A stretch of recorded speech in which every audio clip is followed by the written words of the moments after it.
Eu já conheci esta iniciativa de outras edições anteriores, portanto já tenho conhecimento do projeto e sempre achei muito interessante. Eu tenho um gosto muito grande de trabalhar com alunos, eu própria fui professora no Arco, em Lisboa, e sempre achei interessante essa colaboração entre artistas e alunos e, portanto, gostei muito do convite, fiquei muito contente mesmo.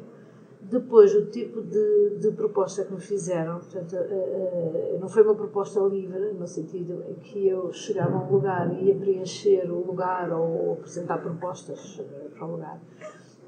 Portanto, deram-me uma espécie de temática a partir com a qual eu sou muito simpática, né? Gosto muito dessa ideia. Portanto, a ideia que me apresentaram foi trabalhar com o método do Mondego, que foi, ele nunca foi usado, ele foi desativado antes de ser concluído. E, por um lado, essa motivação tem algo de político no interior, foi muito simpática, porque eu gosto de começar sempre com temas que têm uma relação sociopolítica, né, connosco. E depois, por outro lado, o facto dela ao estar abandonada, ser um depósito de lixo. Um depósito de lixo que muitas vezes é quase involuntário, é o vento que leva, as pessoas que deitam, não sei o quê, mas não é uma lixeira intencional, no sentido de alguém vai pôr o lixo lá. É uma coisa que vai acontecendo com as coisas abandonadas. Portanto, todas estas coisas fizeram uma espécie de clique na minha cabeça e que eu só eu vou gostar de trabalhar com este tema. Temas que de alguma forma nos fazem refletir de uma maneira transversal sobre determinadas coisas que acontecem na sociedade. E eu não tenho assim não me interessa uma mensagem moralista, mas sim do ponto de vista ético. E eticamente, para mim, é muito importante nós termos uma atenção àquilo que nós somos, né? Que somos ser humano, mas não estamos separados da natureza, nem estamos separados de forma nenhuma dos animais, nem de tudo que nos rodeia. Essa separação, pronto, em termos históricos, ela aparece na Renascença e nós herdamos isso tudo desde a Renascença e nunca ninguém colocou em questão. E, portanto, há toda uma questão relacionada com que depois passam a ser questões de estilo e passam a ser questões económicas e afastam-se daquilo que é principal, que é como é que nós nos relacionamos com a natureza, no sentido de ser sustentável esta relação, não é? Portanto, nós fazemos sempre um abuso, posso dizer esta palavra, nós abusamos sempre porque nos colocamos sempre separados da natureza. E nesse sentido eu comecei a pensar o que é que são os sítios que têm lixo. Eu comecei a investigar e comecei a perceber que a maneira como as sociedades se veem livre do lixo em cada país é uma coisa diferente, não é? Se nós pensarmos, muitas vezes a Europa exporta o lixo para a China, ou os japoneses fazem aquelas ilhas de lixo no meio do mar.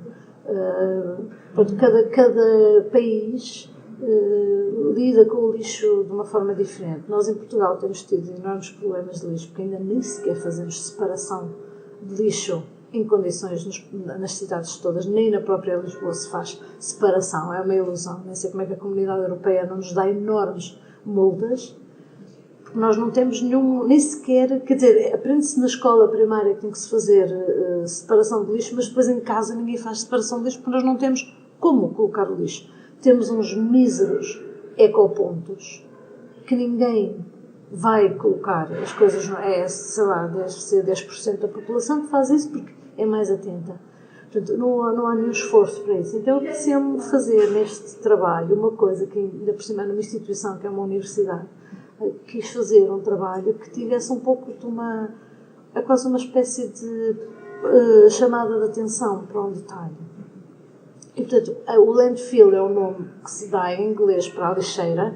É muito mais bonito dizer landfill do que dizer lixeira, porque lixeira é outra coisa, nós associamos com outra coisa, mas nós não temos em português palavra, eu não encontrei nenhuma palavra que significasse a mesma coisa que landfill, porque o landfill em inglês quer dizer aquele local onde se vai colocar lixo, onde se faz uma preparação. Prepara-se, separa-se, faz-se uma cova, isola-se a terra com um material plástico e depois coloca-se o lixo, colocam-se camadas de terra, depois outra vez lixo, camadas de terra, com a esperança que aquilo vá fazendo um composto qualquer. No entanto, o que acontece é que tem imensos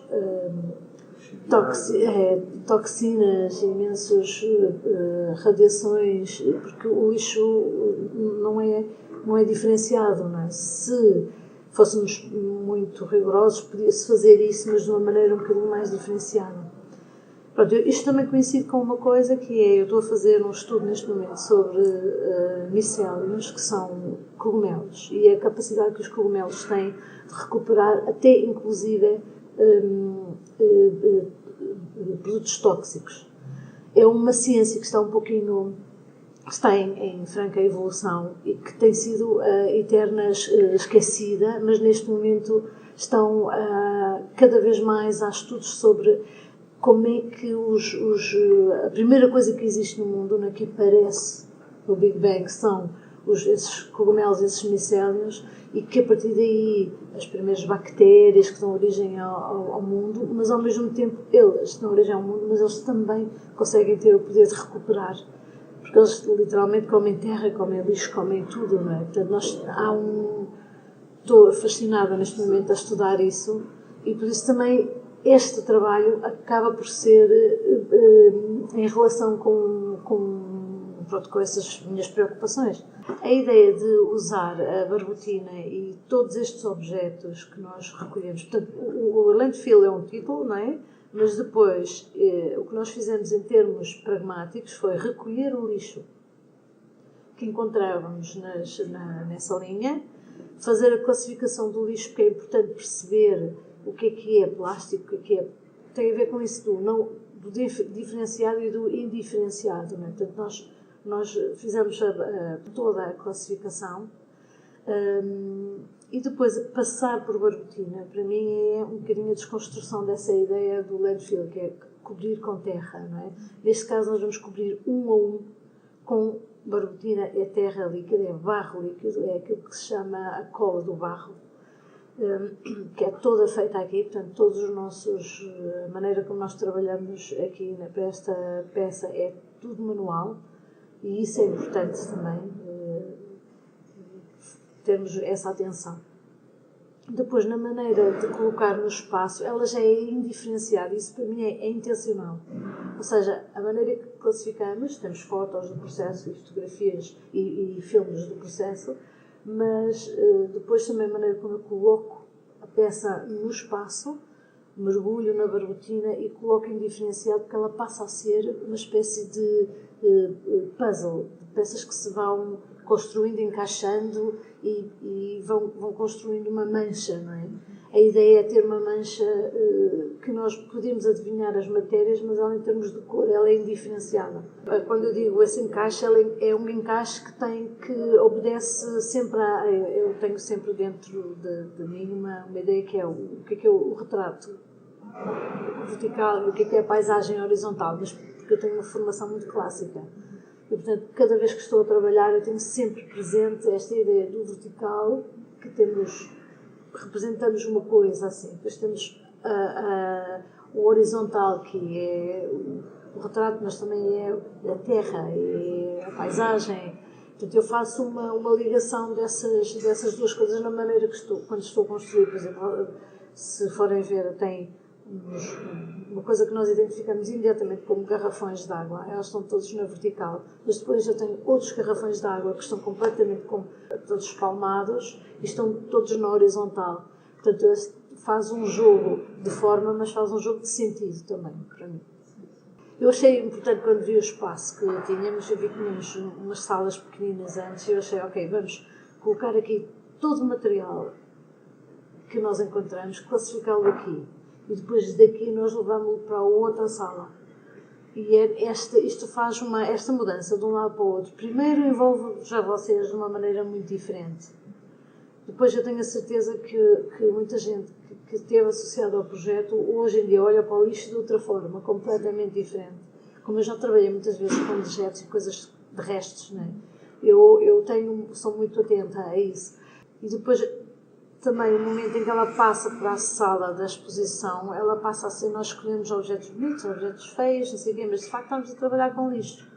E é engraçado como olhamos para as formas, depois de outra maneira completamente diferente, não é? Que já não é lixo, já é outra coisa qualquer, que passou a ser, inclusive as tirinhas que fizeram para classificar, a forma que vocês arranjaram de classificar cada uma delas, aquilo assume é quase uma biblioteca, não é? Uma biblioteca de formas e volumes, e depois isso vai ser usado de uma determinada maneira e criar um outro sentido. É uma linguagem, não é? Eu quase que criar uma linguagem. Todo o meu trabalho, eu situo-me sempre num campo, interessa-me refletir muito sobre esta relação homem-natureza.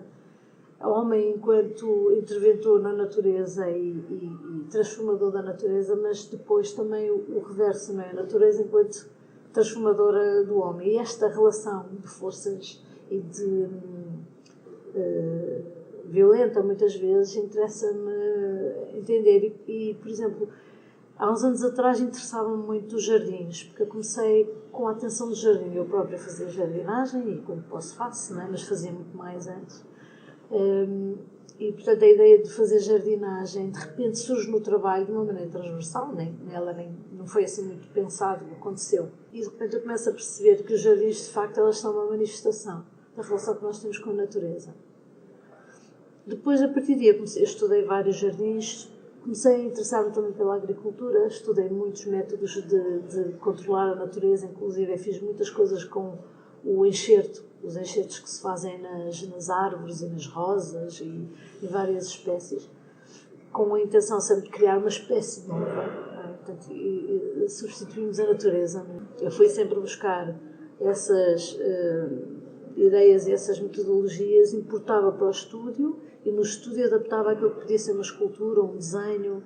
E essa passagem é um pouco como aqui, a primeira sala que tem a matéria, que tem a linguagem, o vocabulário, não é? E depois de repente entramos para dentro da sala e faz um discurso completamente diferente, não é? Pronto, é a mesma coisa, sempre estes processos. E sou muito atenta às coisas que se passam à minha volta na relação com a natureza. Eu nunca trouxe muito a questão da ecologia para o meu trabalho, porque, por simplesmente, sempre me pareceu que a ecologia, no sentido que estava a ser levada, era muito mais associada a um valor económico do que propriamente a uma ética. E hoje em dia encontro outro tipo de grupos de pessoas que trabalham com a questão da ecologia de uma maneira mais ética, e é nesse grupo que eu me incluo e que eu quero fazer parte, não é? É quase como um laboratório, as peças passam a ser um laboratório de observação e ver o que é que pode acontecer nesta luta entre o que eu quero construir, não é? E usando terra que tem matéria orgânica, o que é que ela me devolve? São peças muito efêmeras, portanto, para colecionadores é um bocadinho difícil, mas acho que são peças que fazem refletir.